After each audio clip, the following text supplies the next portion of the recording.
वो नहीं साथ, वो उस छवि को पूरी तरह से ध्वस्त कर देती हैं, बर्बाद कर देती हैं। तो कुछ सवाल बनते हैं, लेकिन इस देश विरोधी संस्था को तो बंद होना चाहिए भाई। बहुत गलत बात है, मोदी जी के साथ बड़ी बेइंसाफी है। उनकी नाक के नीचे जो घोटाले और भ्रष्टाचार हो रहा है उसको उजागर कर रहे हैं। भला बताइए, ये काम है संस्थाओं का? कैसे ये काम कर रहे हैं? पक्का किसी इंटरनेशनल साजिश का साथ देते हैं ये। शुरू में करूंगी 7 घोटाले। एक पहला है भारतमाला प्रोजेक्ट से। करीब 70-75 हजार किलोमीटर की सड़क बननी थी और इसका पैसा CCA, cabinet committee on economic affairs, जो आर्थिक मामलों की कैबिनेट कमेटी होती है जिसकी अध्यक्षता स्वयं प्रधानमंत्री करते हैं, उन्होंने इसका फंड दिया था। और फंड ही नहीं दिया था, वो इसमें पैसा खर्चा कैसे होता है उसकी निगरानी भी करते हैं। इसमें जो भी टोटल, और इसके हम आपको प्रेस रिलीज में सारे फिगर्स दे रहे हैं, इसमें 15 करोड़ 37 लाख रुपए पर 1 किलोमीटर सड़क बननी थी। इन लोगों ने बढ़ाकर 32 करोड़ 17 लाख कर दिया, दुगने से भी ज्यादा। और ये पीएम की निगरानी में सीसीए की नाक के नीचे भारत सरकार के आंखों के सामने हो रहा था। सिर्फ पैसा ही नहीं दोगुना किया गया, इसमें और भी बड़ी धांधलियां सामने आई हैं। इसमें पता चला है कि फर्जी दस्तावेजों के आधार पर बिडर्स का चयन हो गया। बिडिंग प्रक्रिया में बड़ा फर्जीवाड़ा सामने आया है। विस्तृत परियोजना रिपोर्ट पर काम भी नहीं हुआ। एस्क्रो अकाउंट से करीब 3,500 करोड़ रुपए का हेरफेर हुआ। और सबसे बड़ी बात यह है कि इसके किसी भी जब रोड बनता है तो एक सेफ्टी कंसल्टेंट रखा जाता है कि आपके और हमारे जैसे लोग जो इस देश के नागरिक हैं जब सड़क पे चलें तो सुरक्षित रहें। सरकार ने यह भी जरूरी नहीं समझा। भारतमाला के कितने ही हिस्सों में एक भी सेफ्टी कंसल्टेंट नहीं है। तो अगर आप भारतमाला की किसी सड़क पर चल रहे हैं करीब 70,000 किलोमीटर की, तो अपनी जान की, अपने माल की, अपने खुद के रखवाले आप हैं, सरकार की जिम्मेदारी नहीं, क्योंकि उनके पास सेफ्टी कंसल्टेंट रखने का टाइम ही नहीं था। तो भारतमाला में दुगनी करी लागत और हर तरह के फर्जीवाड़ा करके भगवान जाने किसको किसको ये टेंडर दिए गए, जिन्होंने सेफ्टी कंसल्टेंट्स तक नहीं रखे। एस्क्रो अकाउंट से हेराफेरी हुई। फिर यही द्वारका एक्सप्रेसवे में स्वीकृत लागत जो थी वो करीब 18 करोड़ प्रति किलोमीटर थी। सरकार का कहना है बहुत बढ़िया बना है द्वारका एक्सप्रेसवे, अच्छी बात है, बनना अच्छा भी चाहिए। उसकी कीमत 250 करोड़ प्रति किलोमीटर हो गई। कहां 18 करोड़ प्रति किलोमीटर स्वीकृत और कहां 250 करोड़ प्रति किलोमीटर। और आप ये सोचिए कि 2 किलोमीटर बनाने में 500 करोड़ खर्चा हो गए और उस 500 करोड़ में मंगलयान पहुंच गया। यह सरकार की असलियत है। मंत्रालय ने एक एक्सप्लेनेशन इशू किया, वो सवाल और उजागर करता है। क्या बन गया भाई ऐसा? कौन सा ऐसा विश्व का 8वां 9वां अजूबा बना जिसकी कीमत 18 करोड़ से बढ़कर 250 करोड़ प्रति किलोमीटर हो गई? अब ऐसा हाईवे बना होगा जिसमें आप चेहरा देख सकते होंगे, अन्यथा तो इतना कीमत बढ़ना बड़ा मुश्किल का काम है। महंगाई की वजह से इतनी कीमत बढ़ नहीं सकती है, क्योंकि एस्केलेशन कॉस्ट उसमें होती है। तो ये कमीशन खोरी है, किसने पैसा खाया इसमें? तीसरी, टोल में लूट। आप सब लोग तो खूब टोल देते होंगे आते जाते वक्त। अगर दिल्ली से मुंबई आज जाना हो तो 6,000 रुपए का तो आप टोल ही दे दीजिएगा सड़कों पर। और मजाक नहीं कर रही हूं, जाकर देखिएगा 6,000 रुपए का टोल दिल्ली से मुंबई अगर आपको दूरी नापनी है सड़क से। एनएचएआई का रूल है कि अगर टोल के पास या टोल वाली जो सड़क है उस पर कंस्ट्रक्शन होता है तो टोल की कॉस्ट 75% कम होगी। ऐसा नहीं किया गया।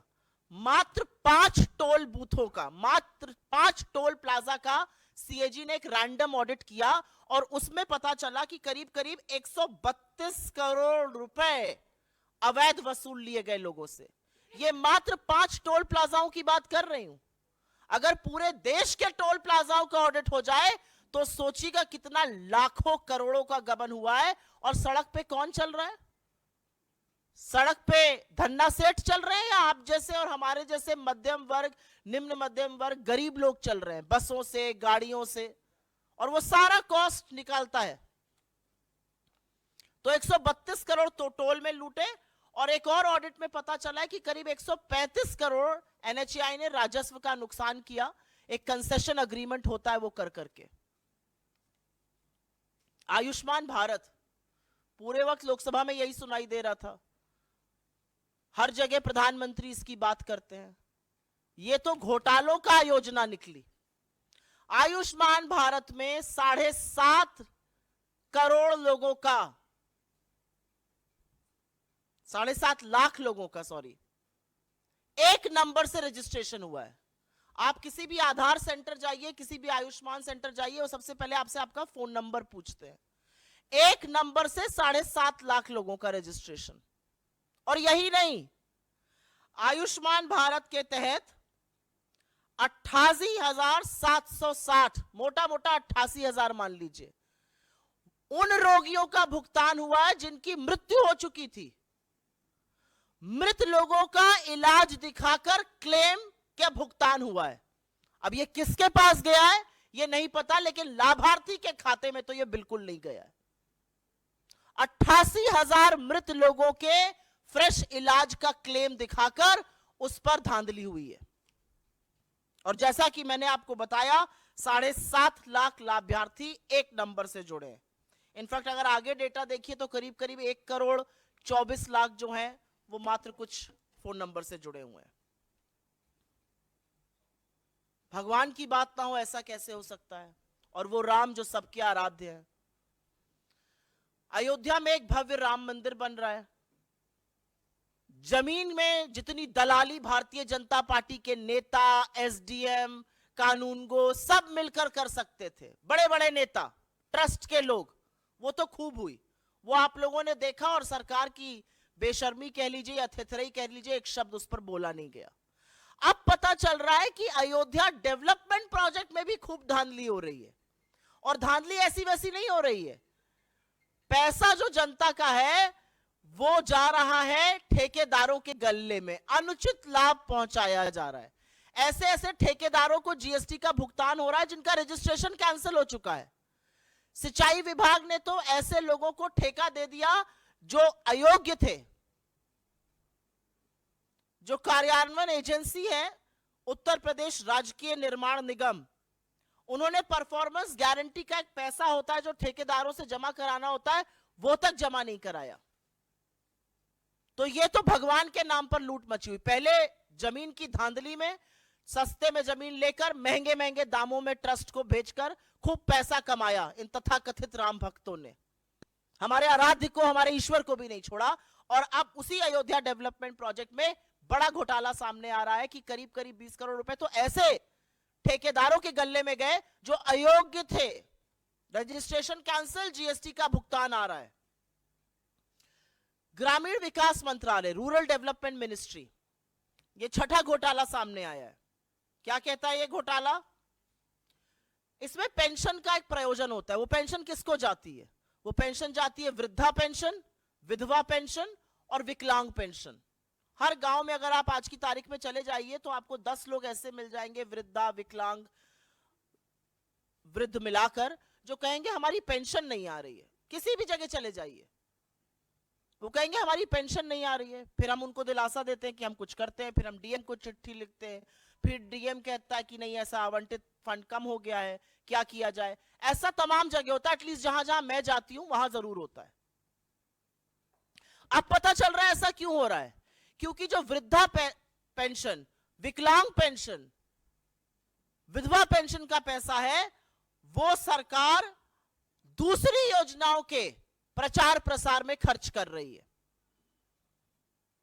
सीएजी की रिपोर्ट से यह सामने आया है कि सरकार ने इस पैसे से होर्डिंग लगवाए ग्राम समृद्धि स्वच्छ भारत पखवाड़ा के 19 राज्यों के हर जिले में। जो पैसा एक विधवा के खाते में जाना चाहिए था, जो एक विकलांग के खाते में जाना चाहिए था, जो एक वृद्ध के खाते में जाना चाहिए था, उससे 19 राज्यों के हर जिले में होर्डिंग लगाए गए स्वच्छ भारत पखवाड़ा के। और अंत में एचएएल को भी घसीटा है सीएजी ने। विमान इंजन की डिजाइन प्रोडक्शन की खामियों का गंभीर आरोप लगा है, जिससे करीब राजस्व को 154 करोड़ रुपए का नुकसान हुआ है। तो हमारे कुछ सवाल हैं प्रधानमंत्री जी से। हमारा पहला सवाल तो यह है कि आप ही की नाक के नीचे ये घोटाले हो रहे हैं, तथाकथित आप ही की नाक के नीचे ये धांधली हो रही है, तो इस पर चुप्पी तोड़िएगा या नहीं तोड़िएगा? क्या प्रधानमंत्री अपनी सीधी निगरानी में हो रहे भारतमाला घोटाले, जिसके सीसीए के अध्यक्ष आप हैं, उस पर चुप्पी तोड़िएगा, उस पर कार्रवाई करिएगा? क्या केंद्रीय सड़क परिवहन और राजमार्ग मंत्रालय के खिलाफ और मंत्री के खिलाफ कोई कार्रवाई की जाएगी? एक एनएचएआई का मामला आया है, एक द्वारका एक्सप्रेसवे का आया है, भारतमाला का आया है। क्या प्रधानमंत्री आयुष्मान भारत में हो रहे फर्जीवाड़े पर कुछ करेंगे? और क्या वो पता करेंगे कि आखिर लाभार्थियों का पैसा गबन किया तो किसने गबन किया? क्या वो पता करने की कोशिश करेंगे कि वृद्ध का, विधवा का, विकलांग का ग्रामीण विकास मंत्रालय का पैसा दूसरी योजनाओं पर खर्च क्यों किया जा रहा है? क्या प्रधानमंत्री ये जानने का जरा सा भी प्रयास करेंगे कि अयोध्या में जमीन की धांधली के बाद जो अयोध्या डेवलपमेंट प्रोजेक्ट में घोटाले हो रहे हैं और अनुचित लाभ ठेकेदारों को पहुंचाया जा रहा है, वो कौन पहुंचा रहा है? और अंत में मैं सिर्फ ये कहूंगी कि किसी जमाने में सीएजी का नाम सुनकर अधिकांश मीडिया को करंट लग जाता था। यह अलग बात है कि जो तथाकथित रिपोर्टें थी वो झूठी साबित हुई और मारे पेपर दिखा दिखा कर सुबह शाम दिन रात प्राइम टाइम चिल्ला चिल्ला के शो होते थे। उस मीडिया ने चुप्पी धारण कर ली है, प्रधानमंत्री भी मौन है, लेकिन मुनाफाखोरी, कमीशनखोरी और जनता के पैसे की जो लूट हो रही है उससे पर्दा खुद सीएजी उठा रहा है, खुद इस देश का चीफ ऑडिटर उठा रहा है। और हमें पता है कि मोदी जी जवाब नहीं देंगे, लेकिन हमें पूरा विश्वास है कि मोदी जी जिस व्यक्ति ने पर्दाफाश किया उसको बर्खास्त करेंगे, रेड कराएंगे और ऐसी संस्था को जेल भेजने का काम करेंगे। I will very briefly sum it up in English. In the last few days, what one has seen